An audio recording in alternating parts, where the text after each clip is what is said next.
Laissez-moi vous expliquer en 2 minutes la guerre en Ukraine. Il ne s'agit pas d'une attaque de Poutine contre l'Ukraine, comme on nous le dit tous les jours. Cela a commencé en 1990, lorsque James Baker, le 3e secrétaire d'État de notre pays, a déclaré à Mikhail Gorbatchev que l'OTAN ne se déplacerait pas d'un pouce vers l'Est si l'Allemagne acceptait l'unification.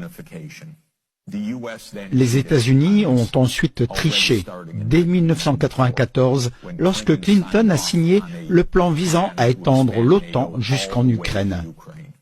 C'est à ce moment-là que les néoconservateurs ont pris le pouvoir. L'élargissement de l'OTAN a commencé en 1999 avec la Pologne, la Hongrie et la République tchèque. Ensuite, les États-Unis ont mené des bombardements sur la Serbie en 1999. Une utilisation de l'OTAN pour bombarder une capitale européenne, Belgrade, pendant 78 jours consécutifs pour briser le pays. Les Russes n'ont pas beaucoup apprécié cela. Mais même Poutine a commencé à être pro-européen, pro-américain. Il a même émis le souhait de rejoindre l'OTAN, lorsqu'il y avait encore l'idée d'une sorte de relation et de respect mutuel. Le 11 septembre est arrivé, puis l'Afghanistan est arrivé, et les Russes ont dit « Oui, nous vous soutiendrons. Nous comprenons le fait qu'il faut éradiquer le terrorisme. » En 2002, les États-Unis se sont retirés unilatéralement du traité sur les missiles antibalistiques, ce qui a conduit les États-Unis à déployer des systèmes de missiles en Europe de l'Est, que la Russie considère comme une menace directe et grave pour sa sécurité nationale, en rendant possible une frappe de décapitation de missiles à quelques minutes de Moscou.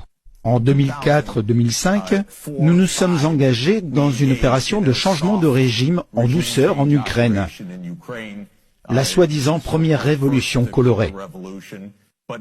Mais en 2009, Yanukovych a remporté les élections et est devenu président en 2010, sur la base d'une neutralité pour l'Ukraine.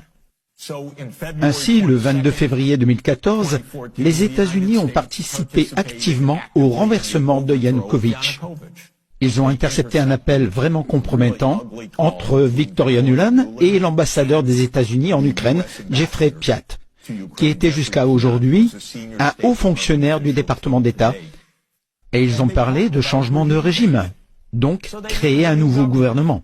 Ensuite, les États-Unis ont déclaré « Ok, maintenant l'OTAN va vraiment s'élargir », et Poutine n'arrêtait pas de dire « Stop, vous avez promis qu'il n'y aurait pas d'élargissement de l'OTAN ». Estonie, Lettonie, Lituanie, Bulgarie, Roumanie, Slovaquie, Slovénie, 7 pays de plus. Pas un pouce de plus vers l'Est, ont-ils dit. Le 15 décembre 2021, Poutine a mis sur la table un projet d'accord de sécurité entre la Russie et les États-Unis. Le principe de base est qu'il n'y aura pas d'élargissement de l'OTAN. L'opération militaire spéciale a commencé et 5 jours plus tard, Zelensky a dit « D'accord, d'accord, neutralité ». Et puis les États-Unis et la Grande-Bretagne ont dit « Pas question. Vous les gars, continuez à vous battre, nous vous soutenons. Nous ne sommes pas en première ligne, vous allez tous mourir, mais nous vous soutenons. » Cela représente 600 000 morts parmi les Ukrainiens, depuis que Boris Johnson s'est rendu à Kiev pour leur dire d'être courageux. C'est absolument épouvantable. Nous devons comprendre que nous n'avons pas affaire, comme on nous le dit tous les jours, à un fou comme Hitler.